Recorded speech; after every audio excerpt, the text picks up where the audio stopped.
बिस्मिल्लाहिर्रहमानिर्रहीम। अस्सलाम वालेकुम। सरज़मीन फैसल आबाद में एक ऐसा बदकिस्मत वाक़या पेश आया है जिसे सुनने के बाद आप तमाम हज़रात यकीनन ये बात सोचने पर मजबूर हो जाएंगे कि वो बाप जो कि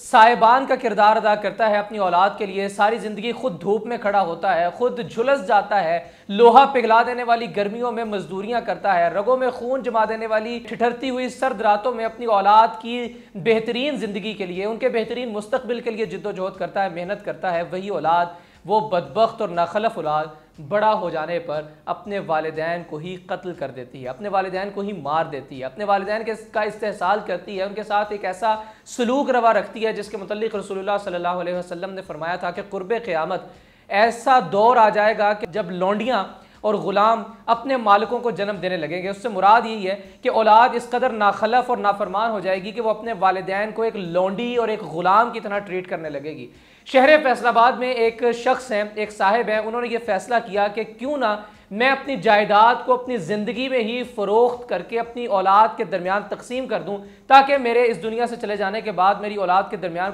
किसी तरह का कोई झगड़ा ना हो। उन्होंने अपनी तमाम तर जो जमा पूंजी थी, ज़िंदगी भर की जो मेहनत थी, उसे फ़रोख्त किया और वो फ़रोख्त होती है तकरीबन 5 करोड़ रुपए के एवज़। फ़रोख्त कर देने के बाद वो अपने 3 बेटों के दरमियान इस 5 करोड़ को इक्वली डिस्ट्रीब्यूट कर देते हैं। और फिर उसके बाद एक अहम तरीन सवाल जन्म लेता है, और वो सवाल ये है कि अब ये जायदाद देने वाला बूढ़ा बाप किस बेटे के पास रिहाइश इख्तियार करेगा, जिस पर इन तीनों बेटों के दरमियान तनाज़ा शुरू हो जाता है। इन तीनों बेटों के दरमियान भरपूर तलख़ कलामी, झगड़ा, लड़ाई तक आ जाती है। और फिर बिलाखिर एक बाप को उसका अपना बेटा रात के अंधेरे में, जिस वक्त वो अपनी दुकान से अपने घर की जानिब जाने के लिए मोटरसाइकिल पर बैठता है, तो वो उस पर गोलियां चला देता है, उसको गोलियों के वार से भून देता है। और फिर जब वो बाप बेचारा गोलियों से लड़खड़ा कर जांबर न होते हुए ज़मीन पर गिर जाता है, तो फिर उस नीम मुर्दा बाप के सीने में मज़ीद 3 से 4 गोलियां उतारी जाती हैं उस नाखलफ औलाद की जानिब से, उस नाफरमान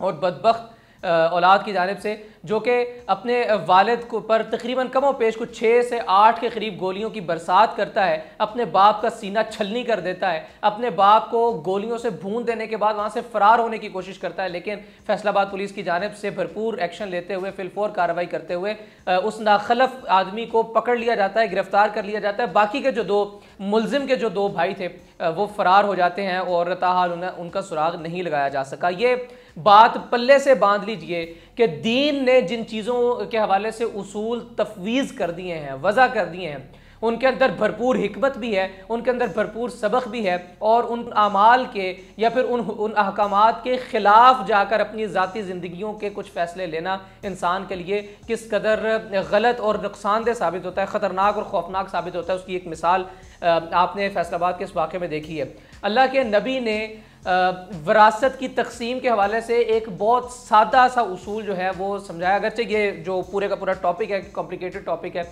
लेकिन इसका सादा सा ओवरव्यू और इसकी आउटलाइन ये है कि जब तक कोई शख्स फोत नहीं हो जाता तब तक उसकी विरासत उसकी औलाद के दरमियान तकसीम नहीं होती। उससे पहले अपनी ज़िंदगी में अगर कोई शख्स अपनी जायदाद को फ़रोख्त करके उस पैसे को अपनी औलाद के दरमियान तकसीम कर देता है, तो ये किसी तरह से कोई तोहफ़ा तो हो सकता है, ये जायदाद की तकसीम नहीं हो सकती। और ये भी इटसेल्फ शरीयत के कानून की खिलाफ वर्जी है। फिर इस तरह की जब खिलाफ वर्जियाँ होती हैं, इस तरह की जब मनमर्जियाँ होती हैं, तो फिर इसी तरह के बदकिस्मत वाक़यात पैदा होते हैं जो कि माशरती नासूर को हवा देते हैं, जो कि लोगों के अंदर छुपे हुए हैवान, बल्कि हैवान भी शायद इस कदर बर्बरियत का और हैवानियत का मुज़ाहरा नहीं करता, इन बदबख्त लोगों के दिलों में, इनके दिमागों में, इनके वजूद में छुपा हुआ शैतान फिर बाहर आता है और इनकी हवस का शैतान इनको इस चीज़ से भी बाज नहीं रख पाता कि ये अपने बाप का एहतराम करें, और ये बिलाखिर अपने बाप के सीने में गोलियाँ उतार देते हैं और गोलियों का वो जहर अपने बाप के खून में उतारते हैं जो खून इनकी अपनी रगों में दौड़ रहा होता है। इजाज़त दीजिए, अल्लाह हाफ़िज़।